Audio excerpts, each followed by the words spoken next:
Damar termangu sendirian di kamarnya. Ia sudah kehabisan akal membujuk istrinya agar kembali ke kamar mereka. Sungguh tidak enak tidur sendirian. Damar tersiksa karena tidak bisa menyalurkan. Sejak berhubungan dengan Ayuna, Damar seperti tidak mampu mengendalikan. Ingin dan ingin selalu untuk dipenuhi. Terngiang ucapan Raisa 2 hari yang lalu yang mengatakan bahwa Raisa melihatnya dengan Ayuna masuk kamar hotel sore itu. Benar, sore itu ia dan Ayuna ke hotel. Tapi kan nggak ngapa-ngapain karena Ayuna keburu ditelepon oleh suaminya. Lantas mengapa Raisa marah? Cemburu. Lalu mengapa pula Raisa ada di hotel itu dengan lelaki pemilik sedan hitam itu? Dan Raisa tahu nomor kamar Damar dan Ayuna. Apakah Raisa berada di sekitar kamarnya sore itu? Apakah Raisa juga menyewa kamar di hotel itu? Sejauh apa hubungan Raisa dengan lelaki itu? Apa saja yang sudah mereka lakukan? Samakah seperti apa yang ia lakukan dengan Ayuna? Sungguh Damar tak rela ada lelaki lain yang menjamah tubuh istrinya. Raisa istrinya, hanya miliknya. Ia sangat mencintai istrinya itu. Apakah mungkin Raisa menolak melayaninya karena ia sudah puas bercinta bersama lelaki itu? Pusing kepala Damar memikirkannya. Mana sudah 3 hari ini tak terpenuhi karena Ayuna masih belum berani pergi bersamanya. Ia takut kepergok oleh suaminya. Berharap Raisa mau melayaninya adalah harapan kosong. Menoleh saja padanya, Raisa tak mau. Pusing. Damar kangen, ingin bisa tidur dengan istrinya lagi. Bisa ngobrol bareng lagi, bisa bercanda dengan Saka lagi, bisa makan bareng lagi. Tapi Raisa sudah benar-benar tak menginginkannya. Apa yang harus dilakukannya agar mereka berdua bisa baikan kembali?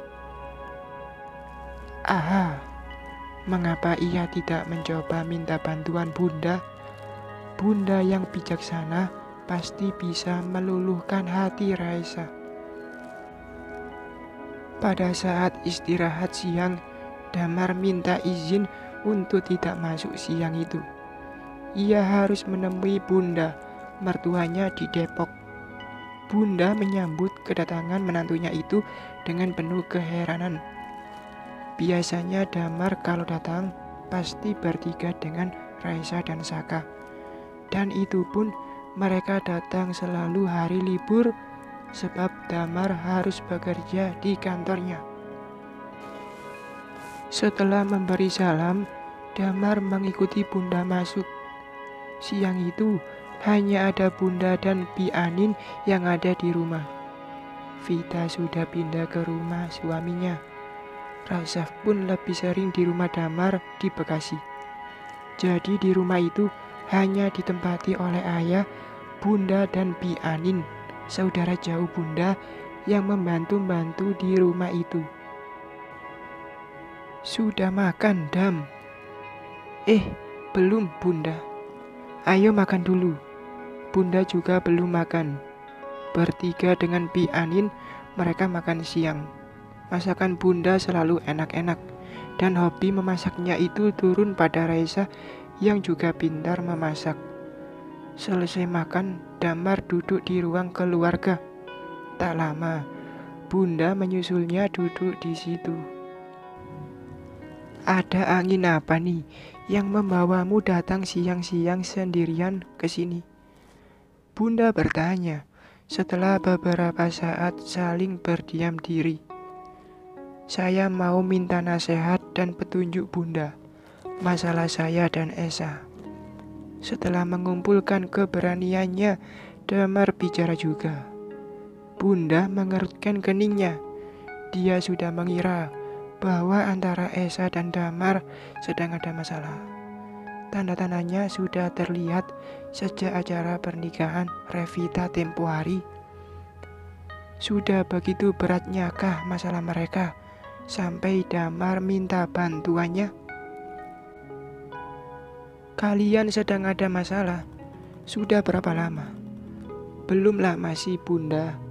Aku ingin bisa secepatnya menyelesaikan masalah ini agar rumah tangga kami kembali tenang. Kalian sudah mencoba bicara berdua? Esa selalu menghindar kalau diajak bicara, Bunda.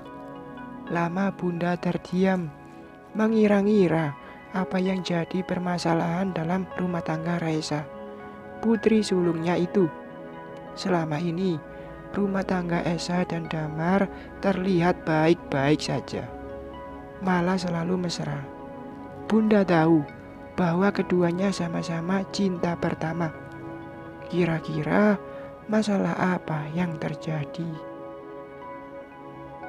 Bisa kamu ceritakan apa permasalahan kalian? Damar terdiam mendengar pertanyaan Bunda.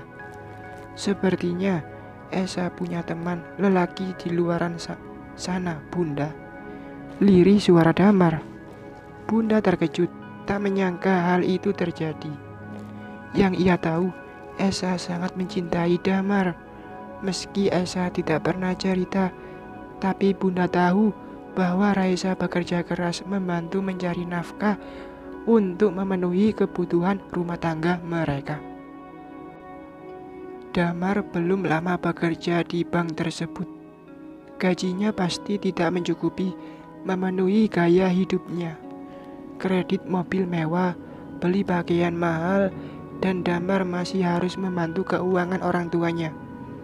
Bunda tahu standar gaji karyawan selevel Damar pasti tidak mencukupi.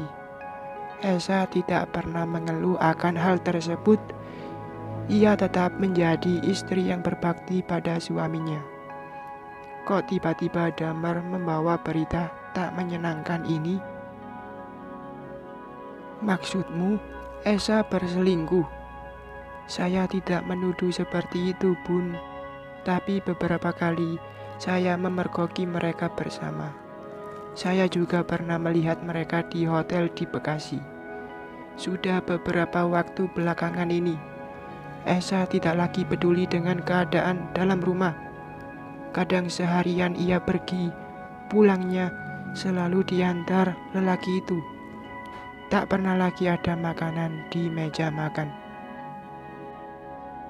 Malah Raisa selalu menghindar dari saya. Kami tak pernah bicara. Kadang Bi Imas masak, tapi itu sedikit sekali, sekedar untuk Saka saja. Kamar tidur saya pun tak pernah dibersihkan. Bahkan Bi Imas pun dilarang membersihkannya oleh Esa. Situasi di rumah sudah sangat berbeda. Maksudmu, kalian bisa kamar? Damar mengangguk. Kamu tahu apa yang menyebabkan Esa berubah?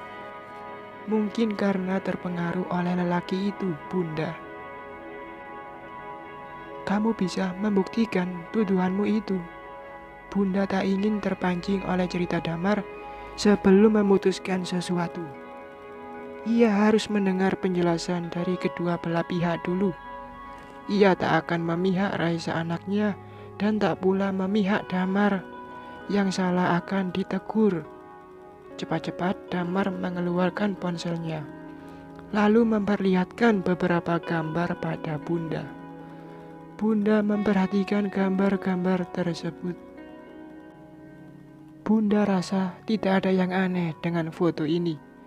Ini Esa berdua dengan lelaki tersebut. Sepertinya di pinggir jalan depan rumah kalian. Yang ini juga di depan rumah kalian.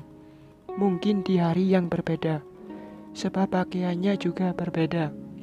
Lalu video ini, Esa berdiri dengan lelaki itu di depan mobil. Sepertinya tempat parkir sebuah hotel. Ini ada nama hotelnya. Tidak ada yang aneh. Semua terlihat wajar dan di tempat umum pula. Jarak berdirinya dengan lelaki itu cukup jauh. Itu kan artinya ia sering pergi berduaan dengan lelaki itu, Bunda, sampai melalaikan kewajibannya di rumah. Kalau saya ajak bicara, Esa selalu menghindar. Kalaupun sempat bicara, bicaranya pun selalu ketus. Mungkin Bunda bisa bicara dengan Esa, bantu mengingatkan dia agar merubah sikapnya. Saya sangat mencintai Esa, Bunda. Saya tidak ingin Esa salah langkah. Baiklah, akan Bunda coba bicara dengan Esa. Ras, apa yang terjadi dengan kakakmu Esa dan Damar? Bunda menelepon Rasaf seperginya Damar. Rasaf yang baru keluar dari ruang kelas sehabis kuliah terdiam. Ia belum kompromi dengan Esa. Harus bagaimana menghadapi Bunda? Takut salah jawab. Kenapa Bunda bertanya begitu? Ras balik bertanya. Sejak Revita menikah, Bunda merasa ada yang berubah dengan sikap kakakmu. Biasanya ia lengket terus dengan suaminya, meski berada di tengah orang banyak pun. Tapi waktu pernikahan Vita tempo hari, mereka selalu berjarak. Damar sering duduk menyendiri, bahkan tidur pun Esa gabung dengan saudara-saudara yang lain di ruang keluarga. Apa mereka ada masalah? Biasalah, Bun, masalah keluarga. Mereka pasti bisa menyelesaikannya. Jangan menyembunyikan sesuatu, Ras. Kamu juga mengapa? Tiba-tiba ingin tinggal di rumah Esa di Bekasi, sedang kuliahmu di Lenteng Agung. Kan dari Depok lebih dekat. Bunda menumpahkan kecurigaannya pada Ras. Hehehe, kan waktu nikahan Mbak Vita, rumah kita penuh. Jadi aku ngungsi ke Bekasi. Belum sempat balik ke Depok. Gak tega meninggalkan Saka. Kita berdua lagi seru-serunya. Ras itu jarang main sama anak tetangga. Makanya dia senang ada aku di rumah. Bisa jadi teman mainnya. Sekarang ia sudah mulai belajar mengaji di masjid. Setiap maghrib aku bawa dia ke masjid. Sambil menunggu waktu sholat isya, dia ikut belajar mengaji. Ras masih mencoba mengelak. Nantilah setelah Raisa sendiri yang menceritakan masalahnya, baru Rasaf ikut bersuara. Tadi Damar kesini. Ia bilang sedang ada masalah dengan kakakmu. Kakakmu sering pergi dengan lelaki lain sampai mengabaikan tugas-tugasnya di rumah dan suka marah-marah kalau ditanya oleh Damar. Apa benar begitu? Ras terkejut mendengarnya. Berani-beraninya lelaki brengsek itu menuduh Raisa seperti itu. Padahal dialah yang telah menyeleweng dengan perempuan lain. Bunda, sebaiknya Bunda ajak Mbak Esa bicara. Dia yang lebih tahu masalah rumah tangganya. Bunda semakin yakin bahwa rumah tangga putrinya itu sedang kisruh. Tapi ia tidak yakin kalau Raisa melakukan hal-hal yang dituduhkan Damar tadi. Baik, Bunda akan panggil kakakmu itu ke sini besok. Ras, tadi Bunda nelpon Mbak. Bunda menyuruh Mbak datang ke Depok. Mau ada perlu penting katanya. Kira-kira ada apa ya, Ras? Apa mungkin Bunda mulai curiga sama Mbak dan Mas Damar? Raisa bertanya pada Ras sore itu ketika Ras baru sampai di rumah. Mas Damar tadi menemui Bunda. Kurang ajar tuh orang. Ia malah lapor sama Bunda bahwa Mbak sering pergi-pergi dengan lelaki lain sampai melalaikan tugas rumah tangga. Minta diajar lagi tuh bocah, ujar Ras dengan geram. Raisa terkejut mendengarnya. Nekat sekali Damar datang menemui Bunda dan menjelek-jelekkan dirinya pada Bunda. Sepertinya Raisa memang sudah harus bertindak. Tak ada lagi yang perlu dipertimbangkan. Baik, Mbak akan ke rumah Bunda besok. Kebetulan hari Sabtu, Mas Damar libur agar Bunda nggak salah paham sama Mbak. Tapi Mbak mau semua hadir, Mas Damar dan keluarganya juga. Mbak mau sekalian ngomong, semua mengerti duduk persoalannya, sehingga bisa langsung mengambil keputusan. Males banget sering-sering menjelaskan hal begini pada orang. Aku ikut, kan aku saksi utamanya. Bersambung.